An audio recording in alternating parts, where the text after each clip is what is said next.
We Smith? are on, there's our check-in. No, No? no. We have the evolution of No. spirituality.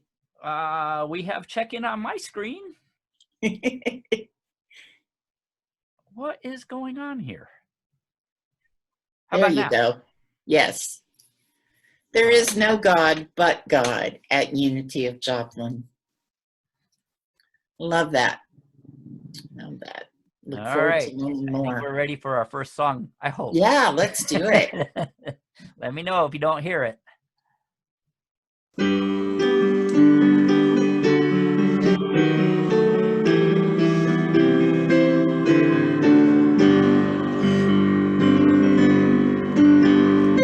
No more fighting, hearts uniting, all one people, all one dream. Hate is dying, love is rising, all the world awakening. Children of one God, one planet, let the earth and heaven sing. Join the angels, join strength of for a world awakening. Oh, for a world awakening. For a world awakening.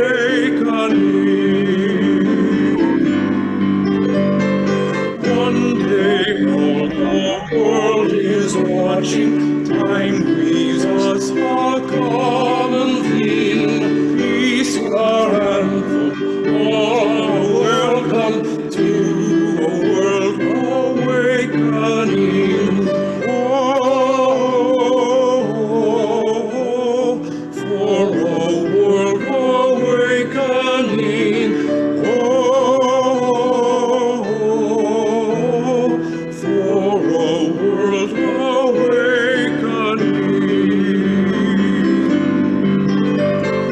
New ideas and new beginnings, that's what each tomorrow brings. Freely giving, we are living in a world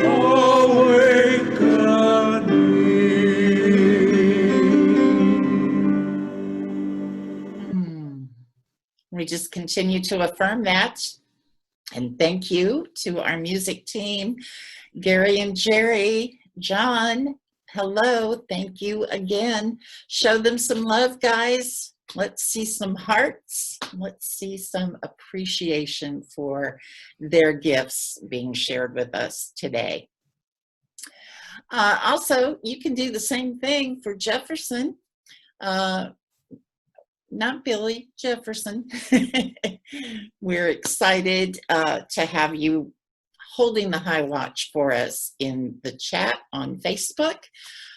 Any questions or comments, you can just reach out and Jefferson will be there to help you. And there I am, sort of. I like that angel. I'm getting used to that. I'll accept that. The angel of ceremonies. And of course, Gordon will be leading our meditation and our lesson for the week. We always like to start out in gratitude, and we do that through the sharing of our tithes and love offerings. So I'll invite you to take those into your hands or just symbolically into your heart. To actually follow through on sharing your gifts, you'll want to go to our website, unityofjoplin.org, hit that donate button in the upper right corner, and then a drop-down menu appears, and you get to choose, hopefully, the general fund for today's service. And I like that giving amount right there. I'm affirming that one's coming real soon. Thank you, thank you. Let's then go ahead and take a deep centering breath as we share our gratitude through our prosperity blessing together. In a universe overflowing with the allness of God, all of the needs of Unity of Joplin and those we serve are bountifully met from every direction, known and unknown, expected and unexpected. Our abundant good is here now. Thank you, God. Thank you, God. And we know together that these tithes and offerings are dedicated to the will and work of Spirit through Unity of Joplin and for the highest good of all. Thanks. That feels really good. Just a couple of announcements as we move through the day. I have down here that tomorrow is a pretty big day. Tomorrow on Zoom is Gordon's graduation and ordination. And we are just so proud of him and excited to share this with him. So, yes. Actually, they've updated that. It will not be on Zoom. It will be on Facebook. Oh, okay. On the Unity Worldwide Ministries page. I'm going to do my best to get it on our page. Good. And also it will be on YouTube. And the link is in the e-letter, and I believe it's also on our Facebook page. Awesome. Good, good, good, good. Yeah, so we can just click on the Facebook page and get there. That'll be good.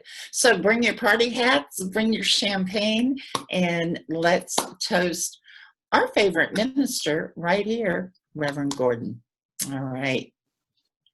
The ramblings that he does for us every night, just about every night, they're going to continue 8 p.m. right here on our Facebook page, except on Sunday nights. And Wednesday nights, we have the Myers family giving us the daily word and their little inspiration about that word. So we are here for you all week, okay? And the really good news is if you can't be with us live, you can always catch the replay. And you can replay and replay and replay as often as you need it. And believe me, these days, I'm hitting that replay button a lot. So thank you all for sharing that. Gordon, we appreciate you showing up. Myers family, yeah, you guys are awesome. Thanks so much. We have a date change on the Mystics of the Middle Ages course. It will be starting Thursday, July 2nd at 6 p.m. This will be on Zoom, so you're going to need to receive the link for the class. And you can get that link by just emailing Gordon at unityofjoplin.org, and he can send you that link as soon as it's ready. I'm excited. This is really going to be very interesting and inspiring for us. I just feel it. And if you'd like to hang out with us after the service for a little virtual fellowship, please feel free to do so. Gordon will be here as long as you need him to be. And we are looking forward to just relaxing together. And Gordon, you had another announcement you wanted to make? I do. And the slide was not coming up. There it is. Yeah. Unity Worldwide is facilitating a series of, I guess you could call them workshops, based on the book by Ibram X. Kendi called How to Be an Anti-Racist. You know, it's great that we are standing together in solidarity and letting ourselves be seen and heard with our brothers and sisters of different colors, particularly with the Black Lives Matter movement and other movements as well. But there's more we can do. And the more we can do is work to change the consciousness, our own and our culture's consciousness.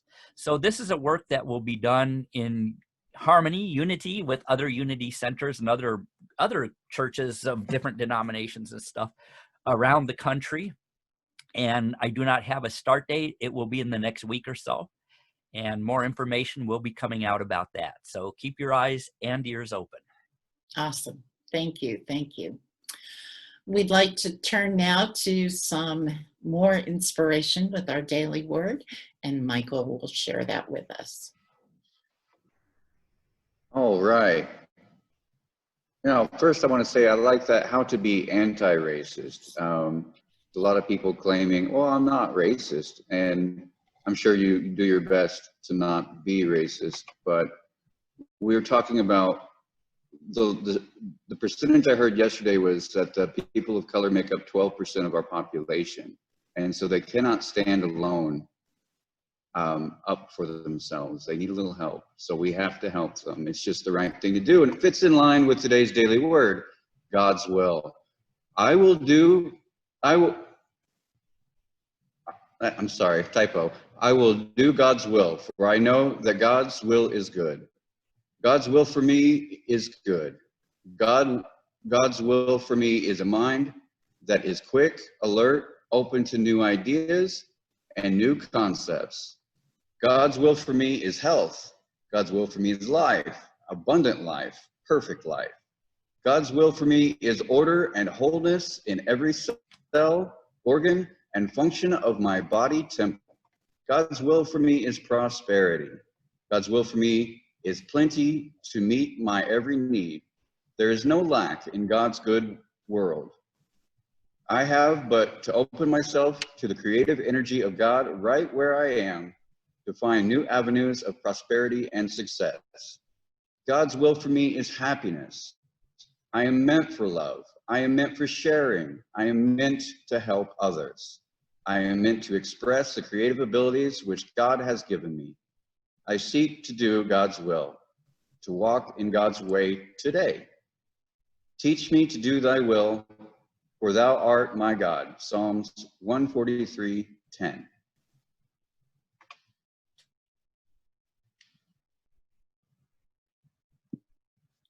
Thank you. Okay, we have a new song. It's one from the Unity Songbook. I don't think it's one we've done before, but it is called "I Would Be True."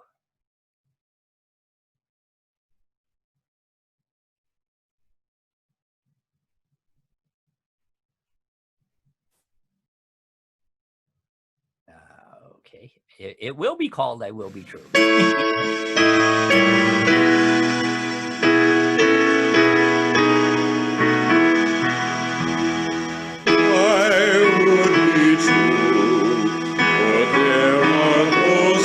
Trust me, I would be pure, for there are those who fear. I would be strong, for there are those who suffer. I would be brave, for there is much to bear. I would be brave, for there is much to dare. I would be friend of all the friendless. I would be giving and forget. I would be gentle, that I may bless others. I would look up and laugh and love and lift. I would look up and laugh and love and live.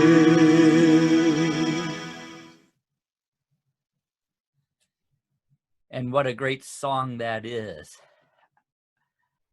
For our subject today is a look at our brothers and sisters who practice the Islamic faith, and at those places where we come together in agreement. And Islam is very much dedicated to service, service to God, service to one another, service to humanity.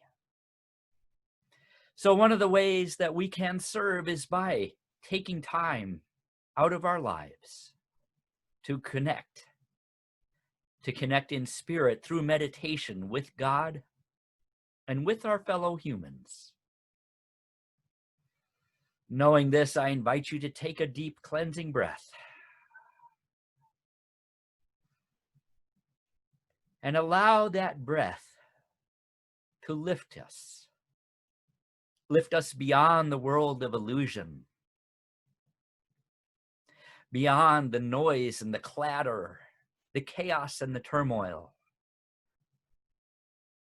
to a higher perspective. Breathing in, I rise as if on wings of eagles, above the clouds, above the place where I can see any division, above the place where I see with limited human eyes and see instead with the eyes of God. In this high place, I do not see color or race or religion or nationality. Rather, I see the whole of humanity, colorful, diverse, each one unique, each one a different expression of the divine.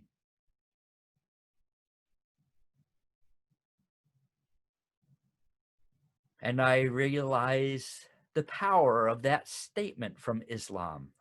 There is no God but God. For truly there is nothing less than God, nothing opposed to God.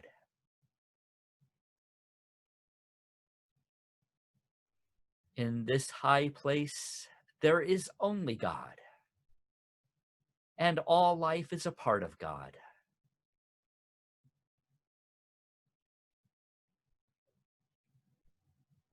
Here in this oneness, where there is no God but God, there is love, there is compassion, there is understanding, there is peace. A peace that does pass human understanding. A peace that is more than just a cessation of violence or fighting.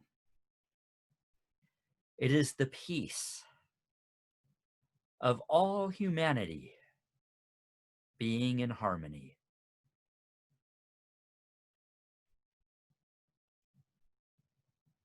It is the peace that goes deeper than human experience, for it goes to the soul of humanity. The soul that is not limited by human consciousness, human thought.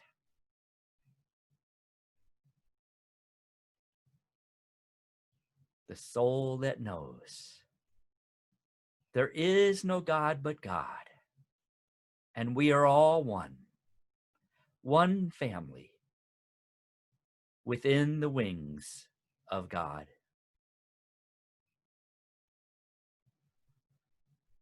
And so I rest for a moment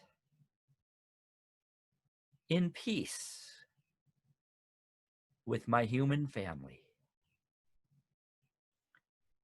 in peace with a family that shows up in diverse ways, that may forget at times in their humanness that we are one family. But at the soul level where I now am, there is the great knowing. We are one. We are one with God, one with each other, in perfect peace, in the silence.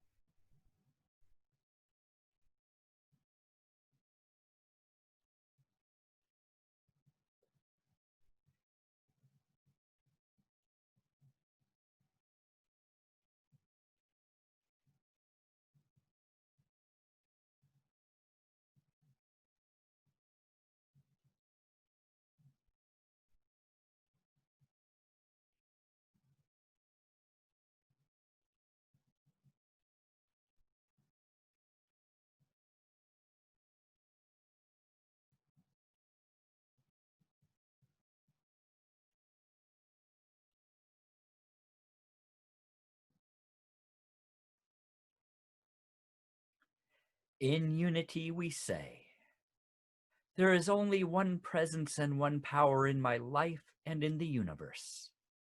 God the good, omnipotent. Our Muslim brothers and sisters say there is no God but God. Two different ways, we say the same thing.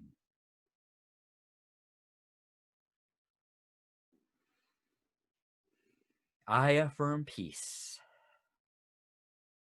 I affirm harmony.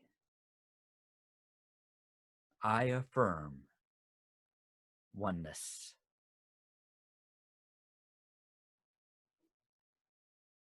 Knowing, living, moving, and breathing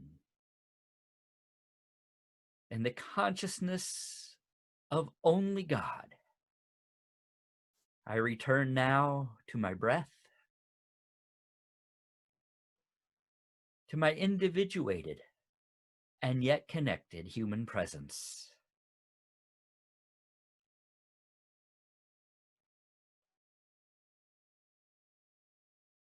And I am here now, ever present and ever in the presence of God. And so it is. Amen. Our special music today is a little different. You know, in this series, we have tried to have our special music and even our congregational song be something from the tradition that we are exploring on that particular day. However, in an Islamic worship service, there really isn't any music. They focus more on prayer and study. But that doesn't mean there is not music in the world that celebrates the experience of being a Muslim. And so today I have a special recording by a Muslim artist who has since made his transition. He was from Africa. And as we're going to see, Islam is much more than just Middle Eastern Islam. This particular artist was from Africa, and this is a song of celebration, the celebration of God showing up in life as life. So I hope you enjoy it, and I hope I can share it correctly. Let me know if you don't hear it.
Friend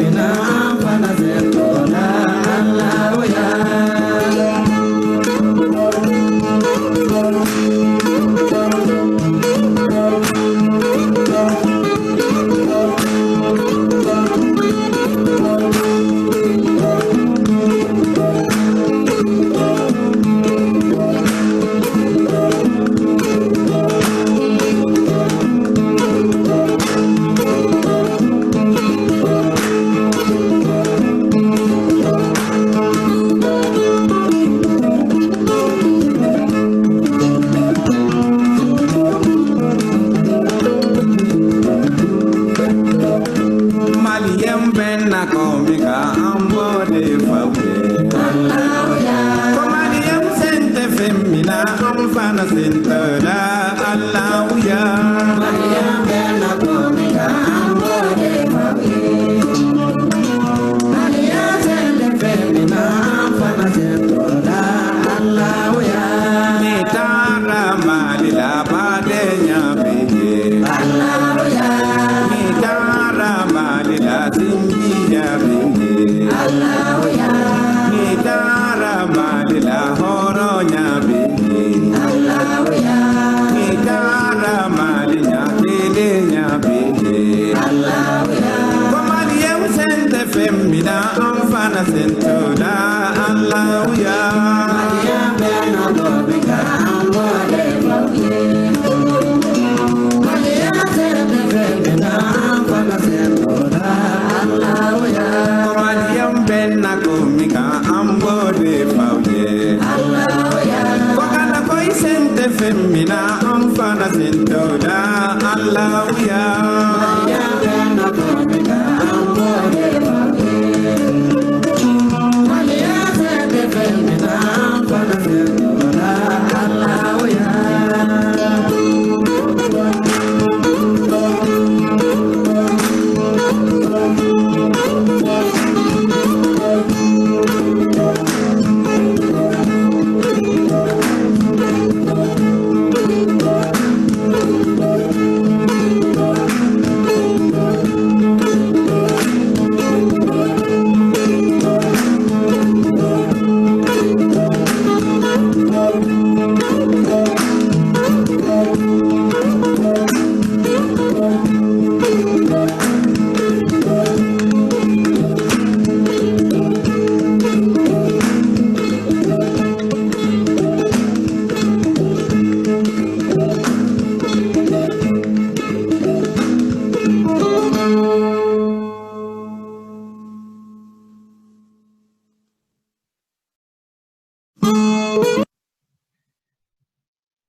Well, I hope you enjoyed that. It's a fun song. And what a lot of people don't realize about Islam, it is a joyful religion. That particular song, written by Ali Farka Tur, he was from Africa, and the title is God is Unique. And I don't have a translation for all the words, but he wrote this on the cover of it. I went to Quranic school for 8 years. And whether you are a Muslim or not, when you hear this song, you know that God is present and God is with you and God knows who you are. Beautiful lyrics, beautiful song, beautiful sentiment. And so that gives you a little bit of a different flavor of Islam than what we see in Western media. I've been blessed in my life to have had Muslim students, to have worked with Muslims and played with Muslims. And while I don't pretend to know everything there is to know about being Muslim, I do have a heart and an understanding that it is so much more than what we see commercially here in the West. I like to say it is the most misunderstood religion on earth, especially by Western people. And largely that has a lot to do with political attacks that use Islam as a cover on both sides of all issues. And it's been portrayed quite often as a violent, evil religion, largely thanks to Western media and politics. And nothing could be further from the truth. The views that we are given of Muslim communities are largely from a small area in the Middle East. And so that's the picture we have of what Islam looks like. But that is not what Islam is. It's not what it looks like. Because the Arab world makes up less than 2% of the Muslim population of the earth. Think about that. We are, as a people, as a culture, we are basing our assumptions on another religion based on what we see of less than 2% of them. Would we want to be judged like that? Of course not. And so today we are going to look at this religion with new eyes. we're going to look beyond the pictures we see in the media of the women not being allowed to show their faces, of men having to grow beards, of the Taliban, of the chanting against America. Actually, none of that is Islamic. In fact, it goes very much against what Islam teaches. So what is the truth? What is Islam? Well, as I said, it is what we see of Islam is less than 2%. Islam is now the largest religion in the world. It is the fastest growing religion in the world, and it is most predominant not in the Middle East. It is actually most predominant in Africa and Indonesia, with larger and larger populations of Muslims in Europe, in other parts of Asia, in North and South America even. So why? Why is it becoming one of the largest, fastest growing religions on earth? Well, largely because, number one, at its core, Islam is a religion of peace. Its tenets include equality, service to God, taking care of the poor, education for all people, and community. So if we really look at that, we can see, oh, that's why it's spreading so fast. Particularly, it's spreading in so fast in the United States because it speaks to and serves marginalized populations, particularly in inner cities, with the ideas of service, the consciousness that no one goes hungry, that no one is left alone, that there is healthcare and education for everybody. So what is Islam really? If that's part of their tenets, who are they? Where do they come from? What do they believe? And what do we have in common? Well, the important thing to remember, and one of the most overlooked parts of Islam, is the fact that it is an Abrahamic religion. They trace their lineage back to Abraham, just like Christians do, just like Jews do. To give you an idea of where we meet as a family, there were two people in the Old Testament, in the Hebrew scriptures, Abraham and Sarai. You've heard of them. And they had been married for many years. Abraham was the leader of a powerful tribe, and they had had no offspring. And so Sarai was very concerned about this. She said, Abraham, we're getting up there in years. We've got to have somebody to take over leadership of our tribe, of our people. And so I want you to have a child with your handmaiden Hagar. And so he did. That was common in those days to do those kinds of things. He did, and they named their child Ishmael. Of course, then Sarah immediately becomes pregnant. That happens so often. Even nowadays, we see people will adopt a child because they can't have one. And what happens?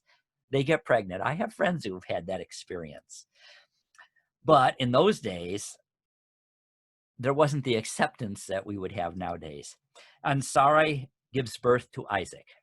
And she, of course, now is concerned that Ishmael, as the oldest male child, offspring of Abraham, will become the leader of the tribe. But of course, she wants her own child to become the leader. So she convinces Abraham to banish Hagar and Ishmael, and they flee to Arabia. Ishmael would eventually grow up and become the father of the 12 tribes of Arabia, just as Isaac becomes the leader of his people. So we are cousins. Christians and Jews and Muslims are all cousins. We are all descended from the same ancestry religiously. We are all called, according to the Islamic teachings, we are people of the book, meaning we have the first 5 books of the Old Testament in common. That is our root, our religious roots. It is what binds us. And ultimately, we have far more in common than we do different. You know, we say in the West that, well, we are a Judeo-Christian culture. If we wanted to be really accurate, we would have to say we are a Judeo-Christian Muslim culture, because Islam has influenced Judaism and Christianity down through the ages. All three religions come from the same part of the world. All three religions impacted, inspired, and sometimes fought with each other, as families often do. You know, like many families, we have relatives and branches in our family that we don't always see eye to eye with and we don't always get along with. But ultimately, we do share the same DNA.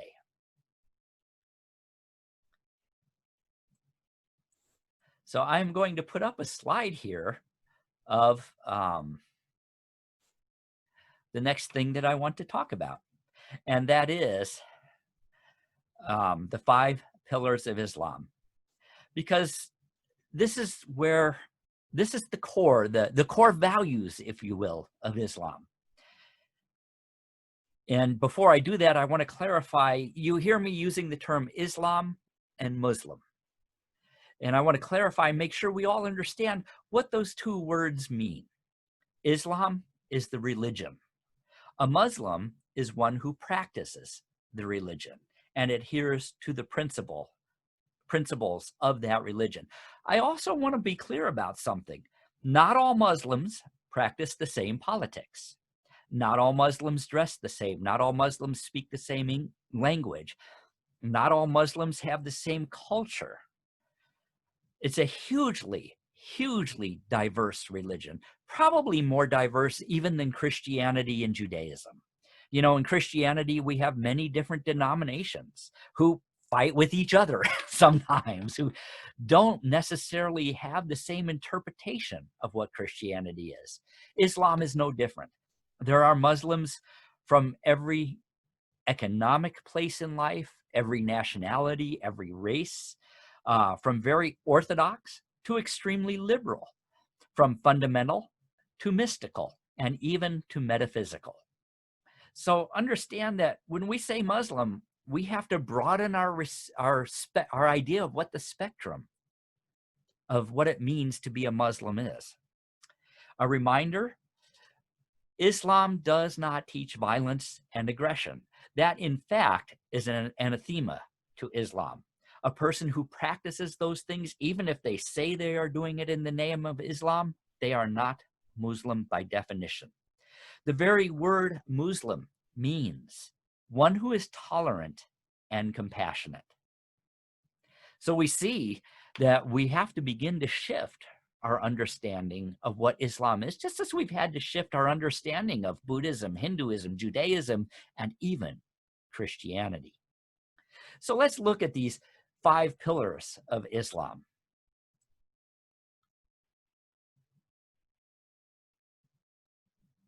Get it up here on the screen and get down to that particular slide. There we go. Can you all see it?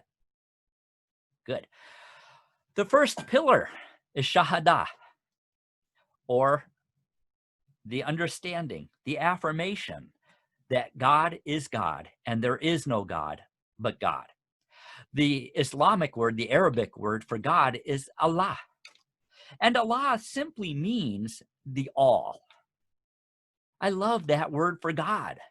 I like it better than the word God. It is the all. It is all-encompassing. It is universal. And it is just a name for God every bit as much as Yahweh or Jehovah is a name for God, or God is a name for God.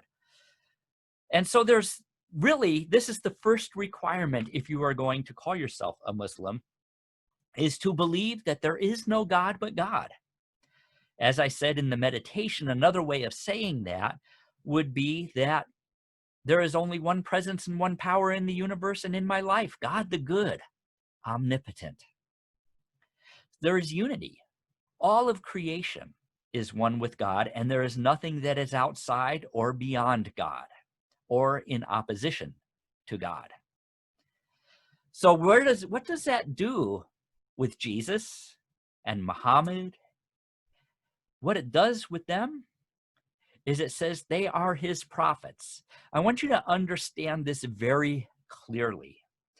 Muhammad and Jesus are both revered in Islam. Mary is revered in Islam.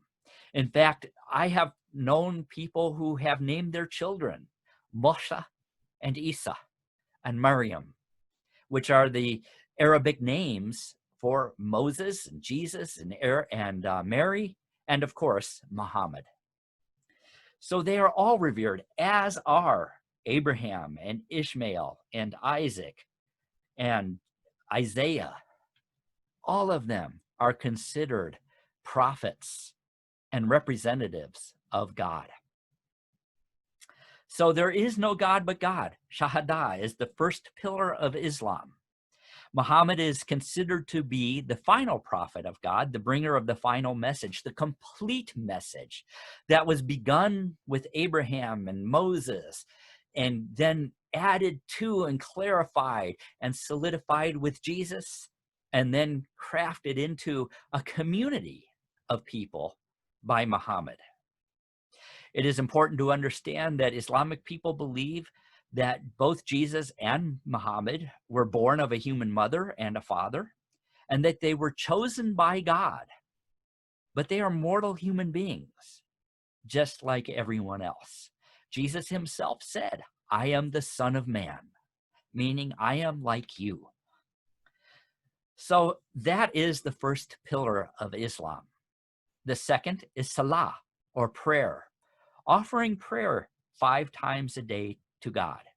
What's magical about 5? Well, really everything and nothing. 5 is the number that is used because it sanctifies the entire day.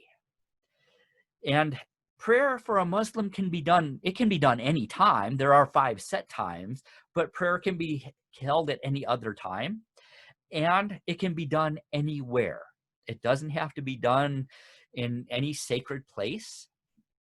Anywhere you pray is considered sacred. Anywhere you stand is holy ground. This is why a Muslim removes their shoes when they pray, just as Moses was instructed to remove his sandals when he stood in front of God at the burning bush, because it is sacred ground. Anywhere we pray is sacred.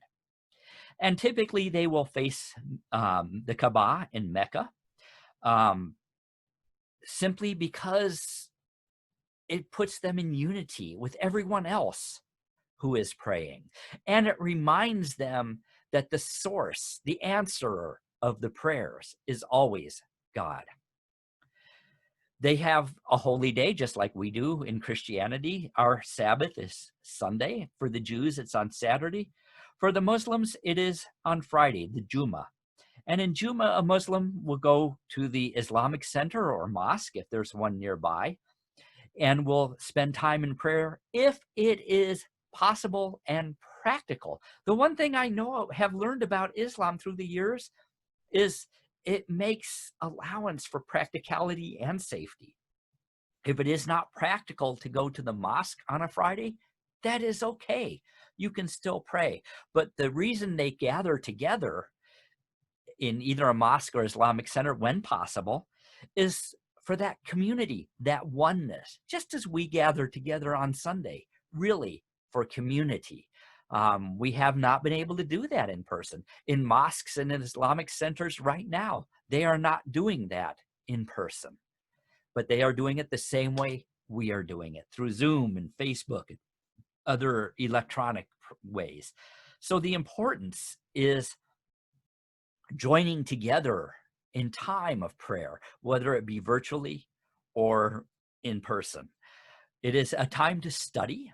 Of course, it is time to eat together, to break bread together, and yet they will still work on the Sabbath. It is okay in Islam to work, to go to school, to do what you need to do, as long as you are in that consciousness of prayer. Everything we do is prayer.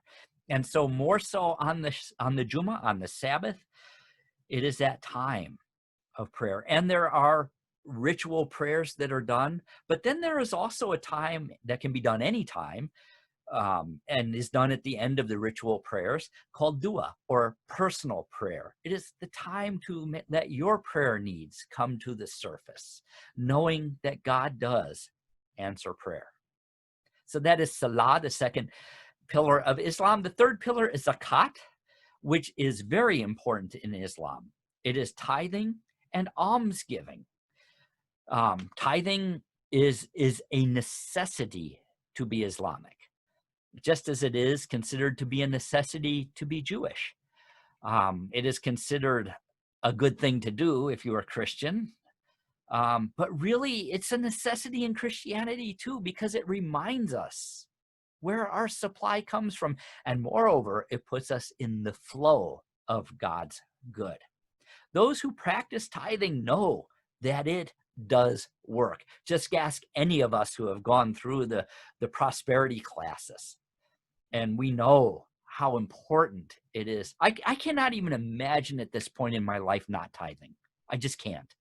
It is so much a part of my spiritual practice. I would not consider myself spiritual if I didn't do it. And to a Muslim, it is the same thing. Now, Islamic tithing is a little different because they don't tithe on 10% of their income. They tithe on 2.5% of their total wealth annually. So it's a little different practice, and they combine it with almsgiving. Now, almsgiving is not the same thing as tithing. In fact, in unity, there's a lot of confusion in unity about what tithing is. I talk to people even in our own community say, well, I tithe to the Wildlife Federation or to this organization or that organization. That's not tithing. That is a love offering, and it's a very good thing to do, but it is not tithing. You tithe to where you are spiritually fed. If you're a unity member, if you are spiritually fed by unity, that's where you tithe. If you are a Muslim, you tithe to your mosque or your Islamic center. But you also give alms, which we in unity would call a love offering. Now, alms are what you do to take care of your neighbors. Alms are feeding the poor in your community, taking care of the homeless, the sick, the ill, making sure children are taken care of. In an Islamic community, there are no orphans. There are no widows that are struggling on their own. So tithing takes care of your community. It is one of the, I'm sorry, alms, well, both do. Almsgiving and tithing take care of your community. And that is one of the reasons why, as Islam became codified into a community, into a religion, we saw the rise of the Islamic Empire and the golden age of Islam, where science and education and welfare became just the epitome of the model of what the world wanted at that time and needs today. There is a saying in the Quran that says, prayer takes you halfway to God. Tithing takes you to God's door. Almsgiving secures admission to God's house. So in an Islamic community, no one is hungry, no one is homeless, no one is denied education, including women. That's one of the misconceptions we have of Islam in the West. And yeah, I mentioned the golden age of Islam, which lasted from the 8th century to the 12th century.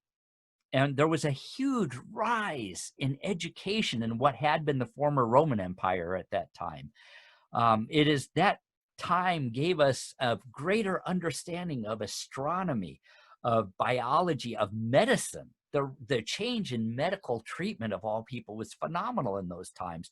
And interestingly enough, that was a time when there actually was a profession called doctors, and most of them were women.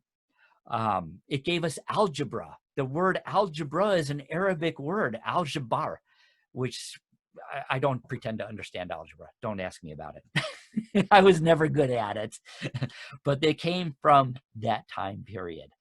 Unfortunately, the rise of the golden age of Islam made the Arabic world in particular very, very wealthy because they did practice tithing, and tithing always leads to wealth and increase for all. And what happened with the fall of the Roman Empire and the collapse of the Roman culture that had permeated even into Northern Europe, there was a lot of envy. And so the Crusades were mounted. Now, the official reason for the Crusades was to take back the Holy Land from the infidel. No, that was not it. Study history and you will see they wanted the wealth of the Holy Land. And that was the reason for the Crusades, which then destabilized the Arabic world, the Muslim world, and led to a continuation of fighting amongst themselves, amongst the three branches of the Abrahamic cultures that continues to this day. So almsgiving is very important to a Muslim, and it was important to Muhammad. It was vitally important to Muhammad, probably because his own mother had been a widow and he himself was orphaned at a very young age. So then we get to the Hajj, another pillar of Islam. The Hajj is something that every Muslim is expected to do once in their life if they are physically and financially capable of doing it. You're not going to be punished if you do not do it in Islam. But it is strongly urged. It is a testament. It is walking a journey, a meditation. It represents the journey within, to the soul, to the heart. And it's a reenactment physically of the voyages and the journeys of Abraham, Isaac, Ishmael, Hagar, and Muhammad. And it culminates at the Kaaba, the black tent in Mecca. And the black tent, I can't take too much time going into what that is, but it existed long before there was such a thing as Islam. It was the Arabic peoples in those days practiced many different religions, which is one of the reasons that part of the world has been so violent, because at the time of Muhammad, you had the Byzantine Empire to the north, you had the Persian Empire to the east, you had the Egyptian Empire to the west, you had the Judaic kingdoms, and you had all of this fighting going on. So Muhammad grew up and lived in a very violent part of the world. And the Kaaba was a tent wherein all the different Bedouin tribes had representations of their god. Each tribe had its own. Muhammad had largely been raised by one of his uncles. And all of these idols were inside the Kaaba. And so all the tribes fought over who had possession of the Kaaba. Muhammad would eventually remove all of the idols and let the Kaaba represent the home of God. Now, in Islam, it is representative of the home of God. But they understand that God is everywhere. God is omnipotent. So the Hajj takes you back to that center point, that knowing where God is in you as a representation. And the final pillar is fasting. Fasting is important because fasting reminds us that we get all that we need from God. Fasting also commemorates those times when not everything was supplied. And fasting in Islam is only one day. It is from dusk to dawn. From dawn to dusk, sorry. And particularly it is practiced through Ramadan. When I was a school teacher, I had students who were Muslim. And I will never forget the one year that Ramadan just happened to hit at the same time Christmas did. Now, in a school, what happens in the West at the time of Christmas, all of the kids bring all their Christmas goodies, their cookies and candy and everything else to share with their classmates. And we had that happen too, but we had several Muslim students who couldn't have it because now I want to back up a little bit. In Islam, fasting is if you are able and healthy. Children are not expected to fast unless they choose to, unless they are of an age where they choose to, because they understand children need their nourishment. Elderly people who are sick are not expected to fast. Islam is a very practical practice. And so I had a couple students who were, 4th, 5th grade and chose to fast. Now, they could have their goodies that their friends brought to them after sundown, after dusk. And so they would take them home. But so a miracle happened. My other children who were Christian, I had a couple Buddhist kids. I had some Jewish kids. Most of the students were Christian, though. They saw that their friends were not eating their goodies during the day. And so without any input from us teachers, the kids decided to honor their friends by not eating the goodies during the day. And they took theirs home as well to eat. How powerful is this?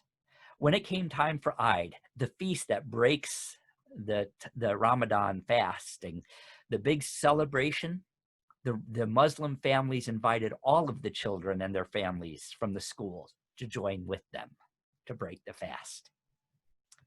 There's a lot of beauty in this. So that is the 5 pillars of Islam. I have people ask me, well, what about jihad?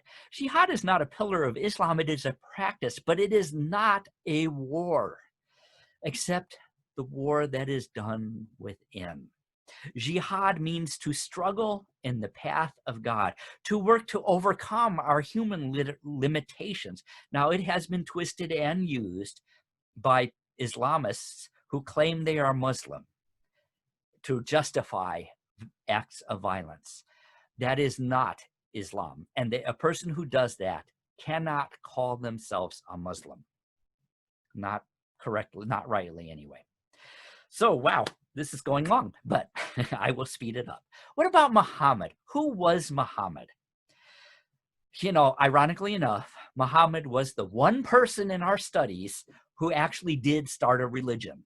Jesus, as we've discovered, did not mean to start a religion. He was Jewish. The Buddha did not start a religion, but Muhammad did. We know a lot more about the life of Muhammad because he, first of all, showed up on the scene later in history in the 7th century.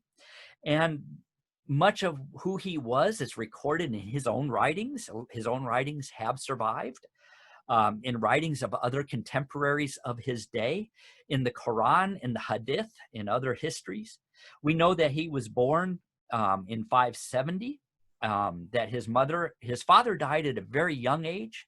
His mother went and lived in a Catholic monastery, and so she was Catholic nominally. And he was raised by an uncle who was a Bedouin who practiced his religion, his Bedouin religion. He started life out, his life was rough. He lived in Mecca, which was a war-torn, poverty-stricken part of the world. You know, life expectancy was not good. Many people were starving and hungry. His uncle was a caravan manager. And so he worked for his uncle, but it was not a good job. Basically, he took care of the camels. He cleaned up after the camels. He made sure they were fed and watered. It was not pleasant. But he became known as a young man of integrity. And he gradually began to rise through the ranks until eventually he was hired to be a caravan manager in his own right by a widow. And he became in charge of several caravans for this widow. Her name was Kashia. And he would eventually fall in love with her, and they would get married and have children of their own. She was 15 years older than him, but he must have been married at a pretty young age. I think most accounts I've read said he was 19 when he got married. And this is important. The first Muslim convert was his wife, Kashia. And she was very important in the creation and foundation of Islam. They had been married for a while, had several kids, and were successful in their own right, when one night Muhammad wakes up and he hears the angel Gabriel call to him 3 times. And he hears the angel Gabriel say to him, recite, recite. And he wakes up and he says, recite? Recite what? And I just realized I still have that slide up, don't I? He says, recite what? And the angel Gabriel says to him, recite the word of the Lord. And he says, word of the Lord? What's the word of the Lord? I don't know. I grew up practicing other religions. My mother, you know, she knew a little bit about Catholicism. What do I recite? I don't get it. And the angel says to him, recite the words of the Lord. And he says, okay, fine. What is the word of the Lord?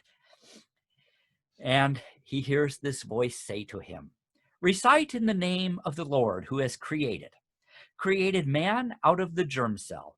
Recite for your Lord, the most generous one, who has taught by the pen, taught man what he did not know. Clear as mud, right?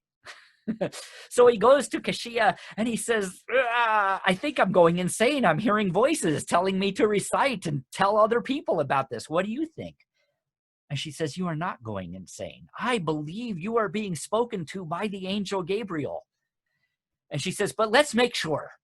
I have a cousin who is a Christian, but who is also a doctor, a physician. And the Islamic world actually practiced an early form of psychiatry, who this doctor practiced in. She says, let's go check with him just to make sure before we start spreading this around.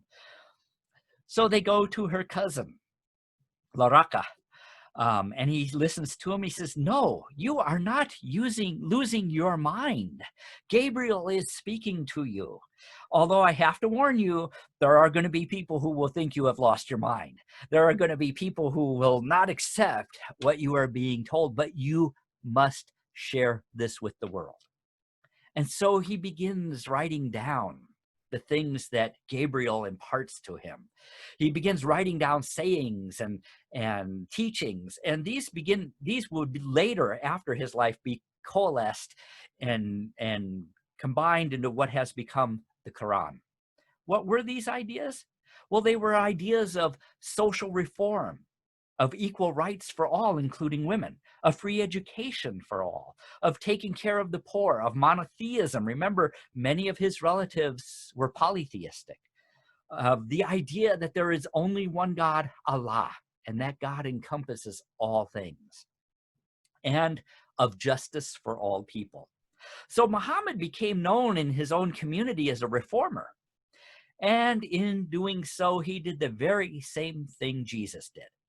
He became a threat to the leaders of the various religions and temples and the Kaaba itself. And so plots were hatched against him because he was taking, as he gathered people around him, as people began saying, we like what you are saying, he took power away from the warlords. He took authority away from the tribal religions. He took authority away from the Roman Christian religion, from Jews, from everybody around him. And plots began to be formed against him. And so he had to flee. He survived several assassination attempts. And so he fled with his followers. And one night out in the desert, he is awoken by the angel Gabriel again, and he goes on what is known as the Hijra, where he flies with Gabriel from Mecca to Jerusalem. And they alight at what would become known as Temple Mount. And there he climbed a ladder to heaven. And along the way of going up this ladder, he stopped and he had conversations with all of the prophets who instructed him in various things, including Jesus.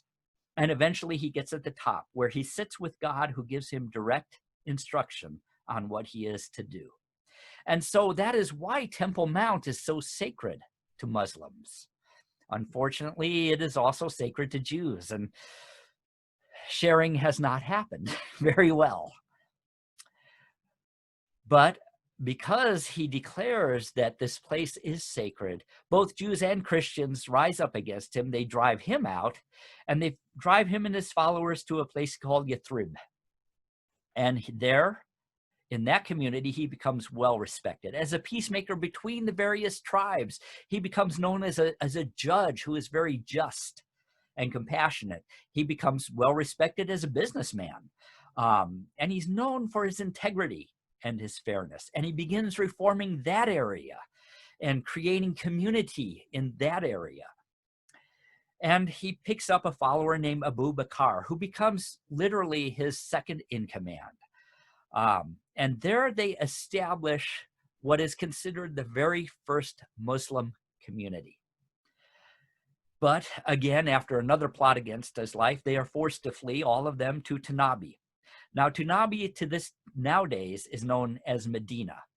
And the city of Medina, the word Medina means the place of the prophet. And there in 632, he formally inaugurates the first Muslim community dedicated to Islam.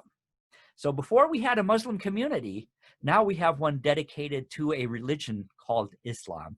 And it was founded in 632, and that is considered the birth of Islam. Interestingly enough, Christianity is the birth of Jesus. It's considered the foundation of Christianity. In Judaism, the receiving of the 10 Commandments is considered the foundation of unity. I'm sorry, of Judaism. In Buddhism, it is the birth of the Buddha.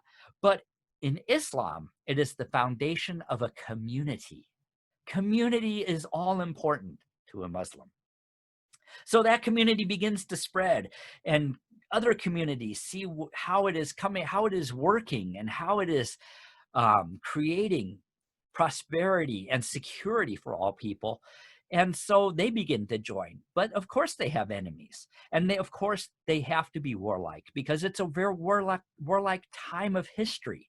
It is a warlike place. I mean, think about the early years of Judaism. Read the Old Testament of both Judaism and Christianity. Let me tell you, it was very warlike. People say, oh, the Quran is so violent. It is no more or less violent than any other of the books of the Abrahamic religions. In fact, many of the books are the same. So, but the teaching of Islam is that you should only be warlike in defense. In fact, Quran 2:190 says this: fight in the way of God with those who attack you, but aggress not, for God loves not the aggressor.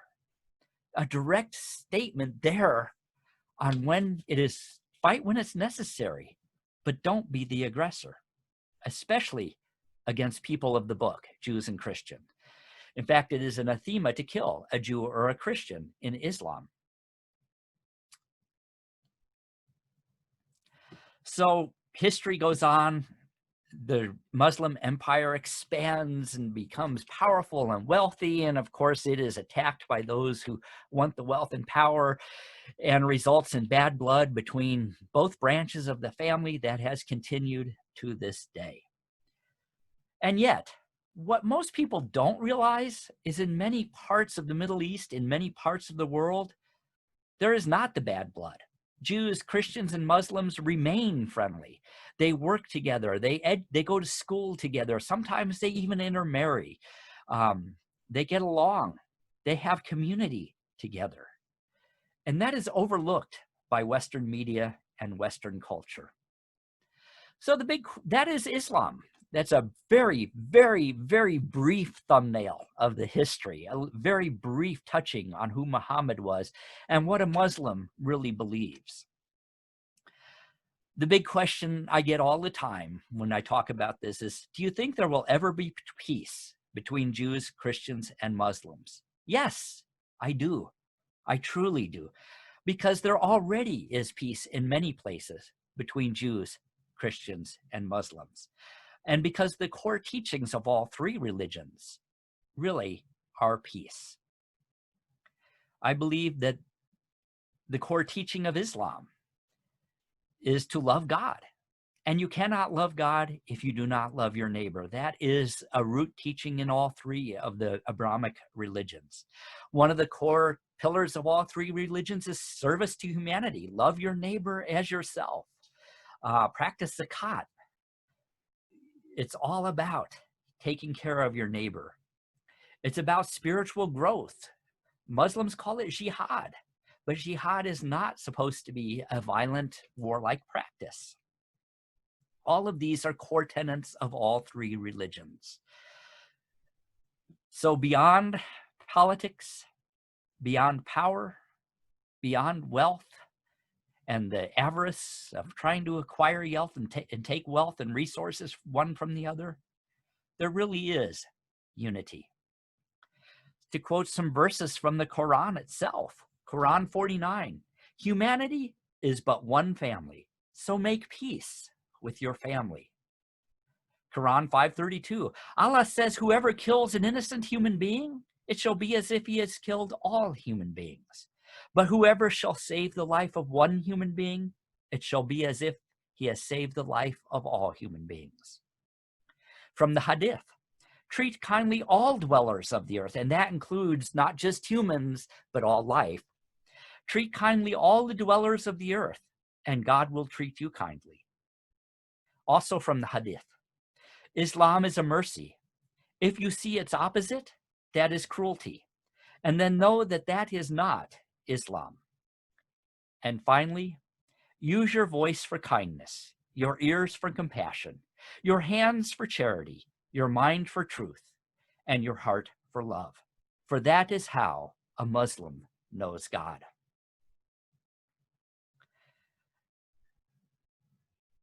The last passage, and the servants of Allah are those who walk upon the earth in humility. And when the ignorant address them, they only say, Assalamu alaikum. Peace be unto you. So to all of you I say, Assalamu alaikum. Peace be unto you. And peace to you. Thank you. Thank you for that. You know, as we go through this series, Gordon does an excellent job of showing the oneness, but I also have to say, just through the readings that you share and the history, I mean, it just comes through, right? It's like, how can we not know this? So I'm grateful to be reminded and to work with those principles and ideas throughout the week. It's definitely valuable. Thank you, thank you. If you're visiting us for the first time, we welcome you. If you just hit the wrong link, you're not sure where you are, you have discovered Unity of Joplin, Missouri, and we invite you to keep hitting the wrong link. Keep coming back. Check out our Facebook page.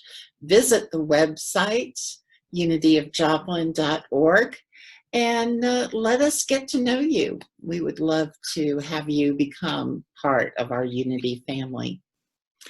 Also, we do a thing where we bless our children. We know our children are our future, and we're so grateful for their presence on the planet.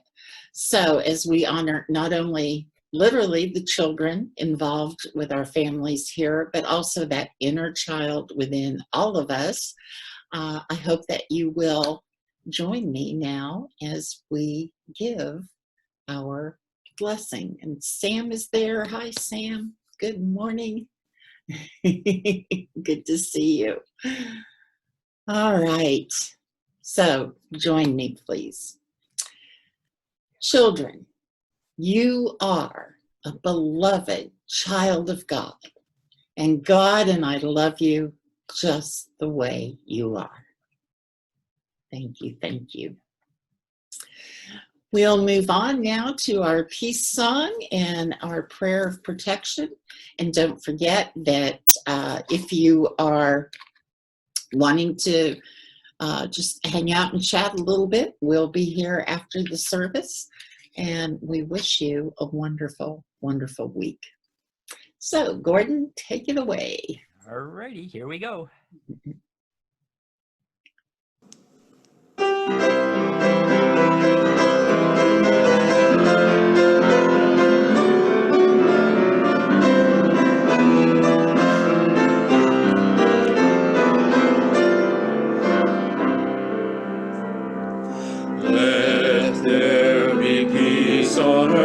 And let it begin with me. Let there be peace on earth, the peace that was meant to be.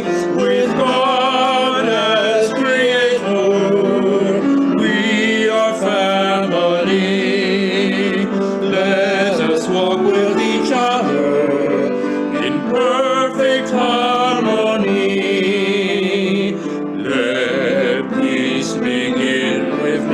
Let this be the moment now. With every step I take, let this be my solemn vow. To take each moment and live each moment in peace eternally. Let there be peace on earth, and let it begin with me.